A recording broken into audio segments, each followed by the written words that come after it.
A lot of local and national elections on the calendar this year. The next one is a week from today. New at 5 o'clock, CBS 46 political analyst Dr. Rashad Richey joining us live. Rashad, as always, we appreciate your time. Let's jump right into it. So Fulton County has a number of elections coming up on August 11th, including Fulton DA and Fulton Sheriff.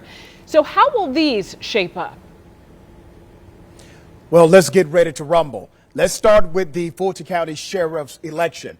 That election is in a runoff because Chief Patrick Labatt, who's the former chief of the Atlanta City of Corrections, was able to force a runoff with the current incumbent, Ted Jackson. Sheriff Jackson, however, did receive well over 40% of the vote during the primary, and he is considered a favorite to win next week, but anything could happen.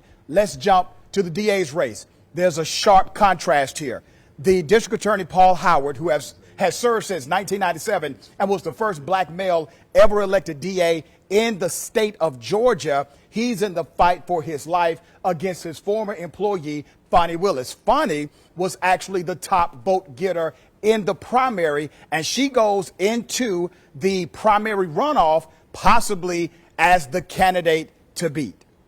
And speaking of DA Paul Howard, Rashad, some say he was playing politics when the officers involved in the shooting death of Rashad Brooks were charged. Some say, you know, the proper there wasn't enough time really invested in that case to bring those charges just yet. What has the DA said about that criticism? Well, the DA has maintained that he simply followed the evidence, and it wasn't the first time that he sought an arrest warrant from a judge for a cop rather than going through the grand jury proceeding as is traditional. And here's something else to note. The Fulton County DA's office actually has prosecuted more police officers in the United States of America since 1995 than any other DA's office. So Paul Howard is saying that he simply followed the evidence, while his opponent, Fani Willis, continues to say he simply played politics and this case may be overturned in the future. And also, too, Rashad, Republican Representative Doug Collins, his seat is up for grabs, both primaries or in a runoff. Who do you think is going to end up being at the top of this list? Will be the front runner? Well, Doug Collins is running for U.S. Senate, so he has created a vacancy in the 9th Congressional District.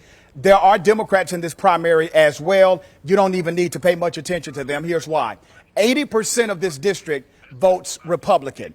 As a matter of fact, Doug Collins won the district with 79.51% of the vote back in 2018. This is a solidly Republican district. It's going to come down to Matt Gertler and Andrew Clyde. They are evenly matched. As a matter of fact, in the primary, only a few thousand votes separated the two. I would file this one under too close to call.